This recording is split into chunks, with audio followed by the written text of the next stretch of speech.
Hello friends, welcome back to my channel. ನಾನು Bhavya. Friends, ಇವತ್ತು ನಾನು ಡೈಲಿ ವ್ಲಾಗ್ ಮಾಡ್ತಿದ್ದೀನಿ. ಹಾಗೆ ಇದು ಬಂದು ನಮ್ಮ ವೀಕೆಂಡ್ ವ್ಲಾಗ್ಸ್ ಆಗಿರುತ್ತೆ.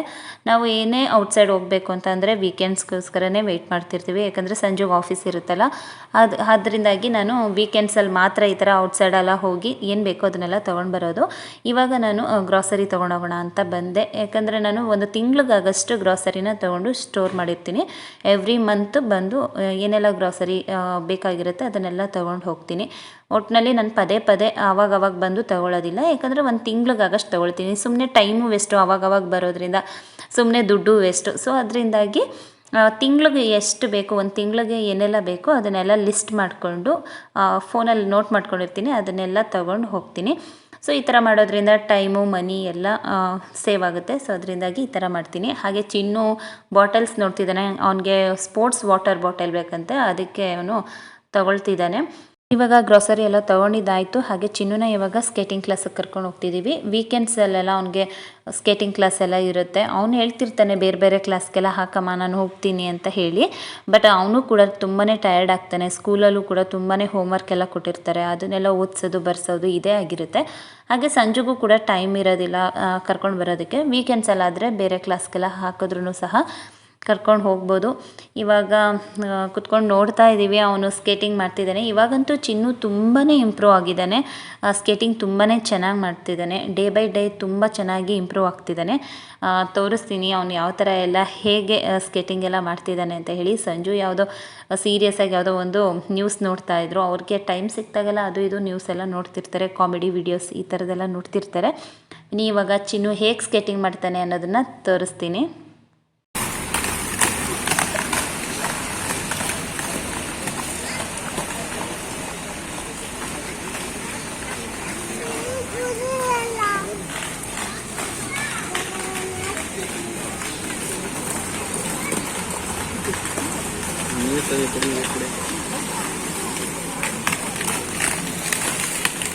ಹಾಗೆ ಇವಾಗ ಒಂದು ಗೇಮ್ನ ಆಡಿಸ್ತಿದ್ದಾರೆ. ಸ್ಕೇಟಿಂಗ್ ಶೂನ ವೇರ್ ಮಾಡ್ಕೊಂಡೇ ಯಾವ ಥರ ಅವರು ಗೇಮ್ ಆಡ್ತಾರೆ ಅನ್ನೋದನ್ನ ನೋಡಿ.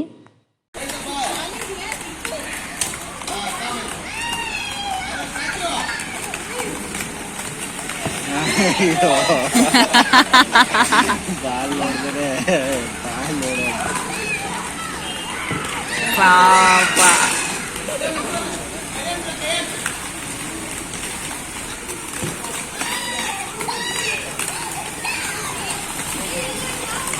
ಚಿನ್ನುಗ್ರು ಆ ಕಡೆ ಹೋಗೋದ.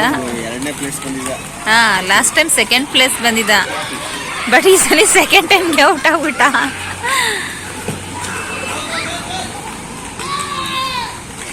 ಅವನಿಗಿಷ್ಟ ಇಲ್ಲ ಹಂಗೆಲ್ಲ ಹೋಗಿ ಕುತ್ಕೊಳ್ಳೋದು. ಅಯ್ಯೋ, ಎಂಥ ಕೆಲಸ ಮಾಡ್ಕೊಂಡೆ ಅನ್ಕೊಳ್ತಾ ಇರ್ತಾನೆ ಚಿನ್ನು. ಹೋಗಿ ಕುತ್ಕೊಂಡಿದ್ದಾನೆ ಅಲ್ಲಿ.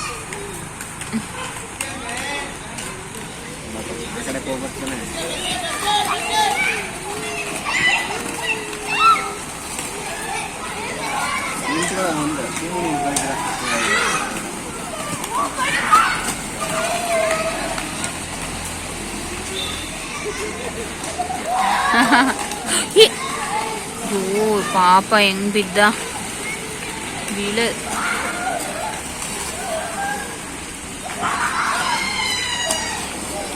ಆ ಬಾಲಿಂದ ತಪ್ಪಿಸ್.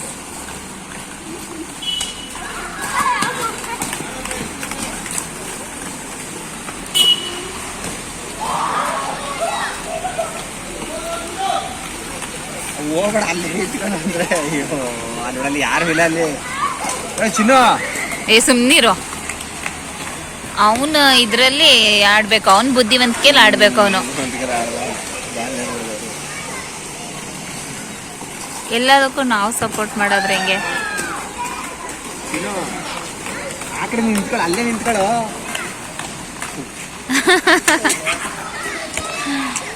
ಅವನ್ ಬುದ್ಧಿ ಉಪಯೋಗಿಸಿ ಅವನ್ ಆಡ್ಬೇಕಷ್ಟೆ.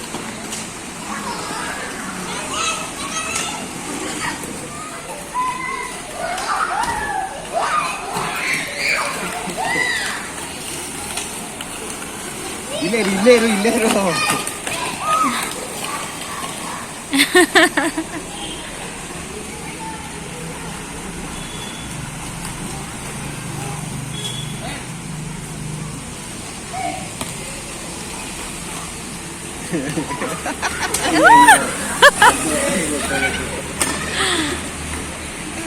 Just miss.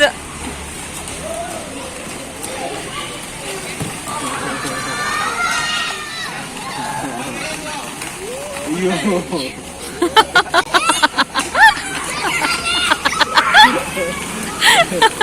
ಹುಡುಗಿ ಜೊತೆನೆ ಹೋಗಿ ಬಿದೋಗ್ಬಿಟ್ಟ. ಅಯ್ಯೋ ಕತೆ ಹುಡುಗ. ಅವ್ರಿಗೆ ನಾಗೆ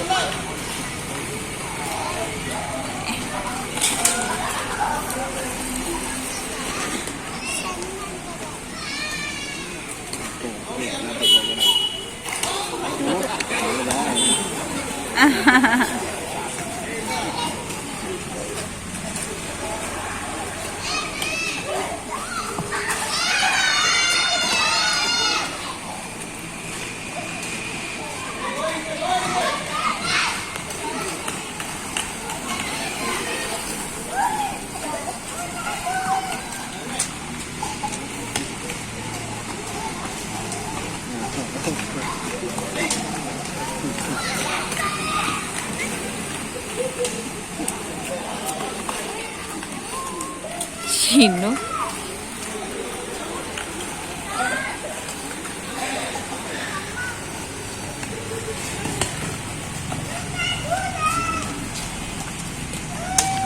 ಹೌದು.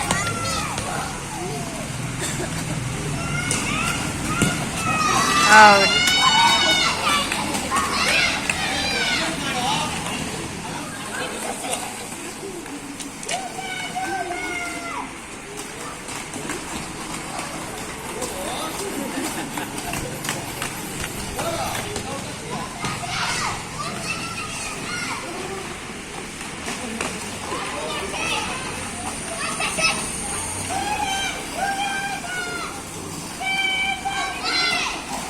ಚಿನ್ನ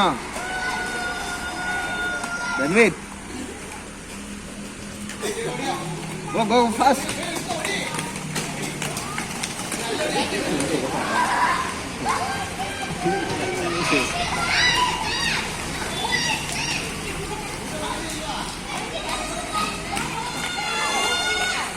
ಔಟ್ ಇಲ್ಲ ಅವನು.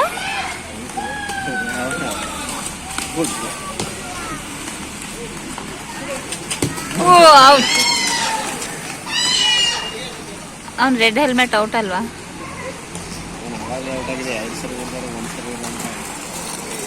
ಏಟಾಯ್ತಾ ಪಾಪ? ಈ ತಪ್ಪಿಸ್ಕೊಳ್ಳೋ ಚಿನ್ನು. ಅಯ್ಯೋ ಔಟ್. ಚಿನ್ನು ಈಗ ಔಟ್. ಎಷ್ಟನೇ ಪ್ಲೇಸು? 3rd ಪ್ಲೇಸಾ? ನೋಡಿದ್ರಲ್ವಾ ಚಿನ್ನು ಸ್ಕೇಟಿಂಗ್ ಕ್ಲಾಸ್ ಎಷ್ಟು ಮಜವಾಗಿತ್ತು ಅಂತ. ಇವತ್ತಂತೂ ನಾವಂತೂ ತುಂಬಾ ಎಂಜಾಯ್ ಮಾಡಿದ್ವಿ.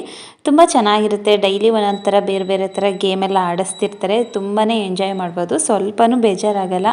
1 ಅವರ್ ಹೇಗೆ ಹೋಗುತ್ತೆ ಅನ್ನೋದು ಕೂಡ ಗೊತ್ತಾಗಲ್ಲ. ಇವಾಗ ಸ್ಕೇಟಿಂಗ್ ಎಲ್ಲ ಮುಗೀತು. ಸ್ಕೇಟಿಂಗ್ ಕ್ಲಾಸ್ ಎಲ್ಲ ಮುಗಿಸ್ಕೊಂಡು ಹಾಗೆ ಇವಾಗ ಮನೆಗೆ ಬಂದ್ವಿ ಫ್ರೆಂಡ್ಸ್. ಹಾಗೆ ಇವತ್ತು ನಮ್ಮ ಚಿನ್ನದು ಪಿಗ್ಗಿ ಬ್ಯಾಂಕ್ನ ಓಪನ್ ಮಾಡ್ತಿದ್ದೀವಿ. ಬನ್ನಿ ಇವತ್ತು ಎಷ್ಟು ಆಗಿದೆ ಒಂದು ದುಡ್ಡು ನೋಡೋಣ. ಓಕೆ, ಚಿಕ್ಕ ಮಕ್ಕಳಿಗೆ ಚಿಕ್ಕದ್ರಿಂದನೇ ಅವ್ರಿಗೆ ಮನಿ ಸೇವಿಂಗ್ಸ್ ಬಗ್ಗೆ ನಾವು ತಿಳಿಸಿ ಹೇಳ್ಕೊಡ್ಬೇಕು. ಪೇರೆಂಟ್ಸ್ ಆದವರು ದುಡ್ಡು ಕೈಗೆ ಸಿಕ್ತಿದ್ದಂಗೆ ಮಕ್ಕಳು ಅಂಗಡಿಗೆ ಓಡ್ಬಿಡ್ತಾರೆ. ಅವ್ರಿಗೆ ಬೇಕಾದ ಚಾಕ್ಲೇಟು ಬಿಸ್ಕೆಟ್ ಈ ಥರ ತಗೊಳ್ಳೋ ಥರ ಇರ್ತಾರೆ. ಸೊ ಆ ಥರ ಮಾಡಬೇಡಿ. ಮಕ್ಕಳಿಗೆ ದುಡ್ಡಿನ ಮಹತ್ವನ ತಿಳಿಸ್ಕೊಡಿ. ಅವ್ರಿಗೊಂದು ಪಿಗ್ಗಿ ಬ್ಯಾಂಕ್ ಅಂತ ಮಾಡಿಕೊಡಿ. ಇದರಲ್ಲಿ 1 ರೂಪಾಯಿನೂ ಕೂಡಿಟ್ರೆ ನೀನು ದೊಡ್ಡದಾಗಿ ಏನಾದರೂ ತೊಗೊಳ್ಬೋದು. ಈ ಥರ ವೇಸ್ಟಾಗಿ ನೀನು ಬೇಡದೇ ಇರೋಂಥ ಥಿಂಗ್ಸ್ಗೆಲ್ಲ ಹಾಕಿದ್ರೆ ಬೇಕಾಗಿರೋಂಥ ವಸ್ತುನ ತಗೊಳ್ಳೋದಕ್ಕಾಗಲ್ಲ ಅಂತ ಅವ್ರಿಗೆ ತಿಳಿಸಿ ಹೇಳ್ಕೊಡಿ. ಮಕ್ಕಳಂತೂ ನೋಡಿದ್ದನ್ನೆಲ್ಲ ಬೇಕು ಅಂತ ಹೇಳ್ತಾರೆ. ಚಿನ್ನೂ ಸಹ ಹಾಗೆ ಮಾಡ್ತಿದ್ದ. ಅದಕ್ಕೆ ನಾನು ಅವನಿಗೆ ಈ ಥರ ಮನಿ ಸೇವಿಂಗ್ಸ್ ಬಗ್ಗೆ ಹೇಳ್ಕೊಟ್ಟು ಒಂದು ಪಿಗ್ಗಿ ಬ್ಯಾಂಕ್ ರೀತಿ ಹೇಳ್ಕೊಟ್ಟಿದ್ದೆ. ಅಜ್ಜಿ ಊರ ಕಡೆ ಹೋದಾಗೆಲ್ಲ ಅವ್ರ ಅಜ್ಜಿಯವರೆಲ್ಲ ದುಡ್ಡೆಲ್ಲ ಕೊಡ್ತಾರಲ್ವ, ಅದನ್ನೆಲ್ಲ ನೀನು ಪಿಗ್ಗಿ ಬ್ಯಾಂಕ್ ಹಾಕ್ಕೊಳ್ಬೋದು. ಹಾಗೆ ಅವನು ಚಿಕ್ಕ ಪುಟ್ಟದಾಗಿ ಹೆಲ್ಪ್ ಮಾಡಿದಾಗ ಅವನಿಗೆ ನಾನು ಸಹ ದುಡ್ಡು ಕೊಡ್ತೀನಿ, ಸಂಜುನೂ ಸಹ ಕೊಡ್ತಾರೆ. ಹಾಗೆ ಅವ್ನು ತುಂಬ ಚೆನ್ನಾಗಿ ಓದಿದಾಗ ಅವನಿಗೆ ಏನಾದರೂ ದುಡ್ಡು ಏನಾದರೂ ಕೊಟ್ಟಾಗ ಅದನ್ನೆಲ್ಲ ಪಿಗ್ಗಿ ಬ್ಯಾಂಕ್ ಹಾಕ್ಕೊಳ್ತಾನೆ. ಇದರಿಂದ ಅವನು ಏನು ತಿಳ್ಕೊಳ್ತಾನೆ ಅಂತ ಅಂದರೆ, ನಾನು ಚೆನ್ನಾಗಿ ಓದಿದ್ರೆ ದುಡ್ಡನ್ನ ಸಂಪಾದನೆ ಮಾಡ್ಬೋದು. ಹಾಗೆ ನಾನು ಏನಾದರೂ ಕೆಲಸ ಮಾಡಿದ್ರೆ ನನಗೆ ದುಡ್ಡು ಸಿಗುತ್ತೆ, ನಾನು ಸುಮ್ಮನೆ ಕೂತಿದ್ರೆ ನಂಗೆ ದುಡ್ಡೇನು ಸಿಗಲ್ಲ ಅನ್ನೋದು ಅದನ್ನು ಸಹ ತಿಳ್ಕೊಂಡಾಗುತ್ತೆ. ಹಾಗೆ ಮನಿನ ಸಿಕ್ಕಿದ ತಕ್ಷಣ ವೇಸ್ಟ್ ಮಾಡಬಾರ್ದು, ಅದನ್ನು ಸೇವ್ ಮಾಡೋದ್ರಿಂದ ಮುಂದೆ ನಮಗೆ ಬೇಕಾಗಿರುವಂಥ ಯೂಸ್ಫುಲ್ ಥಿಂಗ್ಸ್ನ ತಗೊಳ್ಬೋದು ಅನ್ನೋದು ಆ ಮಕ್ಕಳಿಗೆ ಗೊತ್ತಾಗುತ್ತೆ. ಸೊ ನಾನು ಈ ಥರ ಹೇಳ್ಕೊಟ್ಟಿರೋದ್ರಿಂದ ಅವನು ಕೂಡ ನೋಡಿ ಎಷ್ಟು ಮನಿ ಸೇವಿಂಗ್ಸ್ ಮಾಡಿದ್ದಾನೆ. ಸೊ ಅದನ್ನು ಅವನು ಏನು ಮಾಡ್ತಾನೆ ಅನ್ನೋದನ್ನು ಅವನ ಬಾಯಲ್ಲೇ ಕೇಳಿ ಎಷ್ಟು ಖುಷಿ ಆಯಿತು ಗೊತ್ತಾ. ಅವನು ಇಷ್ಟು ಚೆನ್ನಾಗಿ ಥಿಂಕ್ ಮಾಡಿದ್ದಾನೆ ಅಂತ. ಫಸ್ಟು ಅವನು ಪಟಾಕಿ ತೊಗೊಳ್ತೀನಿ ಹಾಗೆ ಹೀಗೆ ಅಂತ ಹೇಳ್ದ. ಅದಾದಮೇಲೆ ಅವನು ಸಡನ್ನಾಗಿ ನಾನು ಶೇರ್ ಮಾರ್ಕೆಟ್ಗೆ ಹಾಕ್ಕೊಳ್ತೀನಿ ಅಂತ ಹೇಳ್ದ. ಎಷ್ಟು ಖುಷಿ ಆಯಿತು ಗೊತ್ತಾ. ಅವನು ಆ ಥರ ಹೇಳಿದ್ದು ನೋಡಿ, ನನ್ನ ಪಪ್ಪಂಗೆ ಕೊಡ್ತೀನಿ, ನಾನು ಶೇರ್ ಮಾರ್ಕೆಟ್ ಹಾಕ್ಕೊಳ್ತೀನಿ ಅಂತ ಅಂದ. ಚಿಕ್ಕ ಮಕ್ಕಳು ಎಲ್ಲನೂ ಅಬ್ಸರ್ವ್ ಮಾಡ್ತಿರ್ತಾರೆ. ಹಾಗೆ ಮಕ್ಕಳಿಗೆ ತಿಳಿಸಿ ಹೇಳ್ಕೊಡ್ಬೇಕು ಮನಿ ಸೇವಿಂಗ್ಸ್ ಬಗ್ಗೆ. ಆದಷ್ಟು ನಿಮ್ಮ ಮಕ್ಕಳಿಗೂ ಸಹ ಹೇಳ್ಕೊಡಿ. ಓಕೆ.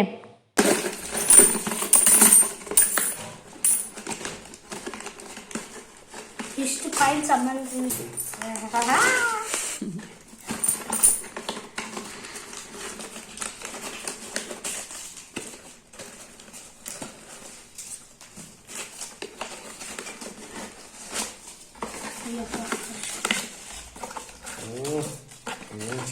ಇಷ್ಟೊಂದು ಸೇವಿಂಗ್ಸ್ ಬಂದಿದೆ.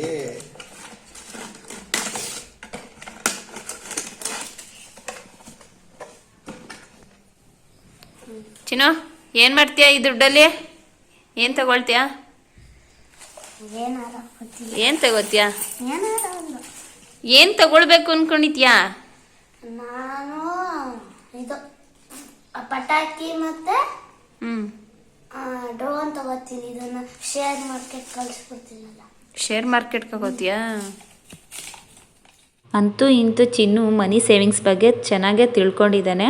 ಅವನು ನಾನು ಪಾಪ ಅದನ್ನು ಕೌಂಟ್ ಮಾಡಿ ಎತ್ತಿಟ್ಟಿರ್ತೀವಿ, ಹೋಗಪ್ಪ ಆಟ ಆಡ್ಕೋಗು ಅಂತ ಹೇಳಿದೆ. ಅವ್ನ ಫ್ರೆಂಡ್ಸ್ ಬಂದು ಕರಿತಾಯಿದ್ರು. ಆದರೆ ಅವನು ಇಲ್ಲ ನಾನು ಹೋಗಲ್ಲ ಅಂತ ಹೇಳಿಬಿಟ್ಟು ಫುಲ್ ಕೌಂಟ್ ಮಾಡಿ ಅದೆಷ್ಟಿದೆ ಅಂತ ಹೇಳ್ಬಿಟ್ಟು ಬರೆಸ್ಬಿಟ್ಟು ಆಮೇಲೆ ಆಟ ಆಡೋದಕ್ಕೆ ಹೋದ. ನಾನು ಸಂಜು ಅಷ್ಟೊಂದು ನಕ್ಕಿದ್ದೀವಿ. ಏನಪ್ಪ ಇವನು ₹1 ಕೊಡೋದಿಲ್ವಲ್ಲ, ಯಾವ ಥರ ನಾನು ಅವ್ರ ಪಪ್ಪ ಎತ್ಕೊಬಿಡ್ತೀವಿ ಅಂತ ಅಂದ್ಬಿಟ್ಟು ಅವನು ಇಲ್ಲ ನೀವು ತೊಗೊಬಿಡ್ತೀರಾ, ಅದಕ್ಕೆ ನನ್ನ ಎದುರುಗಡೆನೇ ಕೌಂಟ್ ಮಾಡಿ ಆಮೇಲೆ ಅಲ್ಲಿ ಎಷ್ಟಿದೆ ಅದನ್ನು ಒಂದು ನೋಟ್ಬುಕ್ಗೆ ಬರ್ಕೊಡಮ್ಮ, ಆಮೇಲೆ ನಾನು ಹೋಗ್ತೀನಿ ಆಟ ಆಡೋಕ್ಕೆ ಅಂತ ಅಂದ. ಮಕ್ಕಳು ನೋಡಿ ಎಷ್ಟು ಬುದ್ಧಿವಂತರಾಗಿರ್ತಾರೆ ಅಂತ. ಹಾಗೆ ಇವಾಗ ನಾನು ಡಿನ್ನರ್ಗೆ ಅಂತ ಹೇಳಿಬಿಟ್ಟು ಮೆಂತ್ಯ ಸೊಪ್ಪಿಂದು ಮೊಟ್ಟೆ ಪಲ್ಯ ಮತ್ತು ಹಾಗೆ ಚಪಾತಿ ಮಾಡ್ತಿದ್ದೀನಿ. ಬನ್ನಿ ಇವಾಗ ನಾನು ಹೇಗೆ ಮಾಡ್ತೀನಿ ಅನ್ನೋದನ್ನು ತಿಳಿಸ್ಕೊಡ್ತೀನಿ. ಮೆಂತ್ಯ ಸೊಪ್ಪಿನ ಮೊಟ್ಟೆ ಪಲ್ಯ ಮಾಡೋದಕ್ಕೆ ನಾನಿಲ್ಲಿ 1 ಕಟ್ಟಷ್ಟು ಮೆಂತ್ಯ ಸೊಪ್ಪನ್ನ ಈ ರೀತಿ ಬಿಡಿಸಿಟ್ಕೊಂಡಿದ್ದೀನಿ. ಇದನ್ನು ಒಂದು 2-3 ಬಾರಿ ವಾಶ್ ಮಾಡಿಕೊಂಡು ಚಿಕ್ಕದಾಗಿ ಹೆಚ್ಕೊಳ್ಬೇಕು. ಹಾಗೆ ಒಂದು ಕಡಾಯಿ ಇಟ್ಕೊಂಡು ಒಂದು 2 ಟೇಬಲ್ ಸ್ಪೂನಷ್ಟು ತುಪ್ಪನ ಹಾಕ್ಕೊಳ್ತಿದ್ದೀನಿ. ತುಪ್ಪ ಹಾಕ್ಕೊಂಡ್ರೆ ಟೇಸ್ಟು ಇನ್ನೂ ತುಂಬಾ ಚೆನ್ನಾಗಿರುತ್ತೆ. ಆಯಿಲ್ಗಿಂತ ತುಪ್ಪ ಒಳ್ಳೆಯದು ಅಂತ ಹೇಳಿ ತುಪ್ಪನ ಹಾಕ್ಕೊಳ್ತಿದ್ದೀನಿ. ಈಗ ಒಂದು 2 ಈರುಳ್ಳಿನ ಈ ರೀತಿ ಕಟ್ ಮಾಡಿಕೊಂಡು ಚೆನ್ನಾಗಿ ಫ್ರೈ ಮಾಡ್ಕೊಳ್ಬೇಕು. ಈರುಳ್ಳಿನ ಚೆನ್ನಾಗಿ ಫ್ರೈ ಮಾಡಬೇಕಾದ್ರೇ ಸ್ವಲ್ಪ ರುಚಿಗೆ ತಕ್ಕಷ್ಟು ಉಪ್ಪನ್ನ ಸೇರಿಸ್ಕೊಂಡ್ರೆ ಈರುಳ್ಳಿ ಬೇಗನೆ ಫ್ರೈ ಆಗುತ್ತೆ. ಆದಷ್ಟು ಲೋ ಫ್ಲೇಮಲ್ಲೇ ಇಟ್ಕೊಂಡು ಚೆನ್ನಾಗಿ ಫ್ರೈ ಮಾಡ್ಕೊಳ್ಳಿ. ಹೈ ಫ್ಲೇಮಲ್ಲಿ ಇಟ್ಕೊಂಡ್ರೆ ಈ ಮೊಟ್ಟೆ ಪಲ್ಯ ಎಲ್ಲ ಬೇಗ ಸಿದೋಗ್ಬಿಡುತ್ತೆ. ನೋಡಿ ಈ ರೀತಿ ಚಿಕ್ಕದಾಗಿ ಕಟ್ ಮಾಡ್ಕೊಂಡಿದ್ದೀನಿ ಮೆಂತ್ಯ ಸೊಪ್ಪನ್ನ ಚೆನ್ನಾಗಿ ಲೋ ಫ್ಲೇಮಲ್ಲೇ ಅದನ್ನು ಚೆನ್ನಾಗಿ ಫ್ರೈ ಮಾಡ್ಕೊಳ್ಬೇಕು. ಹೈ ಫ್ಲೇಮಲ್ಲಿ ಇಟ್ಕೊಂಡ್ರೆ ತುಂಬ ಕಹಿ ಜಾಸ್ತಿ ಆಗುತ್ತೆ, ಹಾಗೆ ಬೇಗ ಸಿದೋಗುತ್ತೆ. ಹಾಗೆ ಖಾರಕ್ಕೆ ನಾನು 1 ಟೇಬಲ್ ಸ್ಪೂನಷ್ಟು ಚಿಲ್ಲಿ ಪೌಡರ್ನ ಯೂಸ್ ಮಾಡ್ತಿದ್ದೀನಿ. ಹಸಿಮೆಣಸಿನ್ಕಾಯಿ ಏನೂ ಯೂಸ್ ಮಾಡ್ತಿಲ್ಲ. ಹಾಗೆ ಇವಾಗ ಮೊಟ್ಟೆನ ತೊಗೊಂಡಿದ್ದೀನಿ. ಮೊಟ್ಟೆನ ಇಲ್ಲಿ ನಾವು 3 ಮೆಂಬರ್ಸ್ ಇರೋದ್ರಿಂದ ಒಂದು 8ರಿಂದ 9 ಮೊಟ್ಟೆನ ಯೂಸ್ ಮಾಡ್ತಿದ್ದೀನಿ. ನಿಮ್ಮ ಮನೇಲಿ ಎಷ್ಟು ಜನ ಇರ್ತಾರೆ ಅಷ್ಟು ಮೊಟ್ಟೆಗಳನ್ನ ನೀವು ಯೂಸ್ ಮಾಡ್ಕೊಳ್ಳಿ. ಯಾಕಂದರೆ ನಮ್ಮ ಮನೇಲಿ ತುಂಬ ಇಷ್ಟಪಟ್ಟು ತಿಂತಾರೆ. ಅದನ್ನು ಈ ರೀತಿ ನೀಟಾಗಿ ಬೀಟ್ ಮಾಡ್ಕೊಳ್ತಿದ್ದೀನಿ. ಚೆನ್ನಾಗಿ ಬೀಟ್ ಮಾಡ್ಕೊಳ್ಬೇಕು. ಅದೇ ಡೈರೆಕ್ಟಾಗಿ ನಾವು ಅದನ್ನು ಕಡಾಯಿಗೆ ಹಾಕೋದ್ರಿಂದ ಅದು ಅಷ್ಟು ಟೇಸ್ಟು ಚೆನ್ನಾಗಿರಲ್ಲ. ಈ ರೀತಿ ಬೀಟ್ ಮಾಡಿ ಹಾಕ್ಕೊಳ್ಳೋದ್ರಿಂದ ಯೆಲ್ಲೋ ಪಾರ್ಟ್ ಮತ್ತು ವೈಟ್ ಪಾರ್ಟ್ ಚೆನ್ನಾಗಿ ಮಿಕ್ಸ್ ಆಗೋದ್ರಿಂದ ಟೇಸ್ಟು ಇನ್ನೂ ಜಾಸ್ತಿ ಚೆನ್ನಾಗಿರುತ್ತೆ. ಯಾಕಂದರೆ ಯೆಲ್ಲೋ ಪಾರ್ಟಲ್ಲಿ ಟೇಸ್ಟ್ ಜಾಸ್ತಿ ಇರುತ್ತೆ. ನಾವು ಹಾಗೆ ಡೈರೆಕ್ಟ್ ಹಾಕೋದ್ರಿಂದ ಕೆಲವೊಂದು ಕಡೆ ಟೇಸ್ಟ್ ಅಷ್ಟು ಚೆನ್ನಾಗಿರಲ್ಲ. ಈ ರೀತಿ ಬೀಟ್ ಮಾಡಿ ಹಾಕೊಳ್ಳೋದ್ರಿಂದ ಮೊಟ್ಟೆ ಪಲ್ಯ ತುಂಬಾ ಚೆನ್ನಾಗಿರುತ್ತೆ. ನಮ್ಮನೇಲಿ ಎಲ್ಲರೂ ತುಂಬ ಇಷ್ಟಪಟ್ಟು ತಿಂತಾರೆ. ನೋಡಿ ಆದಷ್ಟು ಲೋ ಫ್ಲೇಮಲ್ಲಿ ಈ ರೀತಿ ಮಾಡ್ಕೊಳ್ಬೇಕು. ಲಾಸ್ಟಲ್ಲಿ ಸ್ವಲ್ಪ ಕೊತ್ತಂಬರಿ ಸೊಪ್ಪನ್ನ ಕಟ್ ಮಾಡಿ ಹಾಕ್ಬಿಟ್ರೆ ಟೇಸ್ಟು ತುಂಬಾ ಚೆನ್ನಾಗಿರುತ್ತೆ. ಅಕ್ಕಿ ರೊಟ್ಟಿ, ಚಪಾತಿ, ಪರೋಟ ಎಲ್ಲದಕ್ಕೂ ತುಂಬ ಚೆನ್ನಾಗಿರುತ್ತೆ. ಅಕ್ಕಿ ರೊಟ್ಟಿ ಮಾಡ್ತೀನಿ ಅಂದರೆ ಸಂಜು ಅಕ್ಕಿ ರೊಟ್ಟಿ ಬೇಡ ಚಪಾತಿನೇ ಮಾಡು ಅಂತ ಹೇಳಿದ್ರು. ಸೊ ಅದಕ್ಕೆ ನಾನಿವತ್ತು ಇದ್ರ ಕಾಂಬಿನೇಷನ್ ಆಗಿ ಚಪಾತಿ ಮಾಡ್ತಿದ್ದೀನಿ. ಈ ಥರ ಮೆಂತ್ಯ ಸೊಪ್ಪನ್ನ ಆದಷ್ಟು ನಾವು ಯೂಸ್ ಮಾಡೋದ್ರಿಂದ, ಚೆನ್ನಾಗಿ ತಗೊಳ್ಳೋದ್ರಿಂದ, ವಾರದಲ್ಲಿ ಒಂದು 2-3 ಬಾರಿ ಮೆಂತ್ಯ ಸೊಪ್ಪನ್ನ ಯೂಸ್ ಮಾಡೋದ್ರಿಂದ ಈ ಬೆನ್ನು ನೋವಿಗೆಲ್ಲ ತುಂಬಾ ಒಳ್ಳೆಯದು. ಓಕೆ ಫ್ರೆಂಡ್ಸ್, ನೋಡಿದ್ರಲ್ವಾ, ಇದಿಷ್ಟು ಇವತ್ತಿನ ವ್ಲಾಗ್ ಆಗಿತ್ತು. ಖಂಡಿತ ನಿಮಗೆಲ್ಲ ಈ ಒಂದು ವ್ಲಾಗ್ ಇಷ್ಟ ಆಗಿದೆ ಅಂತ ಅಂದ್ಕೊಳ್ತೀನಿ. ಇಷ್ಟ ಆಗಿದರೆ ಪ್ಲೀಸ್ ಒಂದು ಲೈಕ್ ಮಾಡಿ, ಆದಷ್ಟು ನಿಮ್ಮ ಫ್ರೆಂಡ್ಸ್ ಆ್ಯಂಡ್ ಫ್ಯಾಮಿಲಿ ಜೊತೆ ವೀಡಿಯೋಸ್ನ ಶೇರ್ ಮಾಡಿ. ಇನ್ನು ಯಾರಾದರೂ ಸಬ್ಸ್ಕ್ರೈಬ್ ಮಾಡ್ಕೊಳ್ದೆ ವಾಚ್ ಮಾಡ್ತಿದ್ರೆ ಪ್ಲೀಸ್ ನನ್ನ ಚಾನಲ್ನ ಸಬ್ಸ್ಕ್ರೈಬ್ ಮಾಡ್ಕೊಂಡು ವಾಚ್ ಮಾಡಿ ಅಂತ ಹೇಳ್ತಾ ಈ ಒಂದು ವ್ಲಾಗ್ನ ನಾನು ಇಲ್ಲಿಗೆ ಎಂಡ್ ಮಾಡ್ತಿದ್ದೀನಿ. ಸಿಗೋಣ ಮುಂದಿನ ವೀಡಿಯೋದಲ್ಲಿ. Until then take care, bye. Thank you for watching.